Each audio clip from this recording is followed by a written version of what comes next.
Olá, namastê. Hoje nós vamos fazer uma meditação com som de cristal. Eu vou usar a pirâmide e a tigela de cristal. E para a gente começar, eu vou pedir somente para você se sentar, escolher um lugar bem confortável para sentar, mantendo a coluna reta, mas sem estar muito esticada nem encurvada, mas um lugar onde você possa sentar ou na cadeira ou no chão com as pernas cruzadas. Se não, você pode também deitar. Você pode fazer essa meditação de preferência à noite, antes de dormir. Você pode fazer já deitado na cama. E antes da gente começar, vamos primeiro fazer 3 inspirações bem profundas, enchendo a barriga,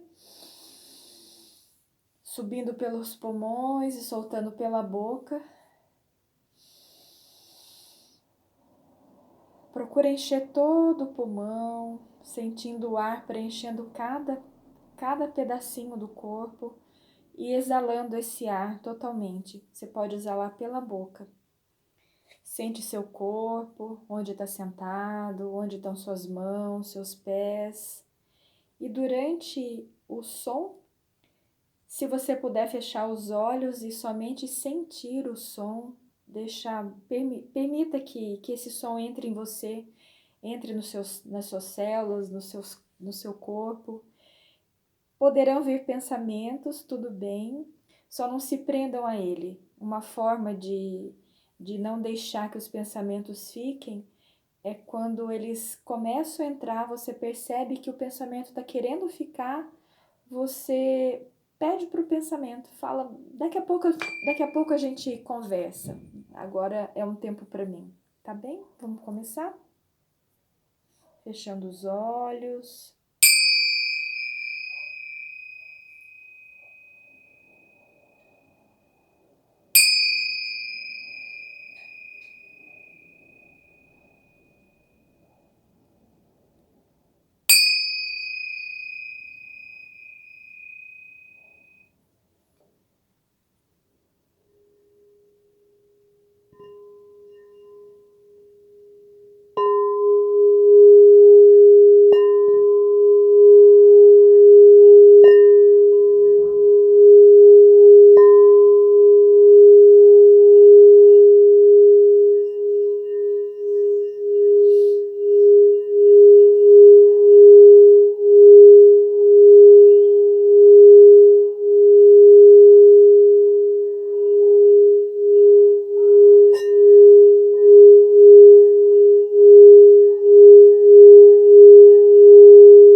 Vai fazendo uma respiração bem profunda, trazendo sua consciência para o momento presente, trazendo para o aqui e agora, percebendo onde está teu corpo, seus pensamentos e abrindo os olhos bem devagar.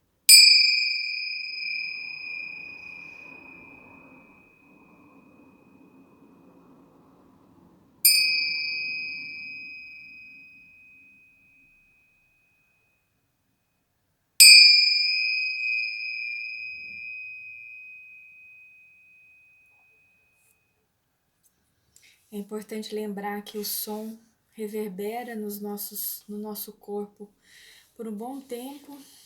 Então, observa como é que você sente, permita que essa onda de vibração fique em você e que te traga serenidade. De preferência, use essa meditação à noite, quantas vezes quiser. Vai ficar gravado e eu espero que você tenha uma boa noite de sono. Boa viagem astral. Gratidão.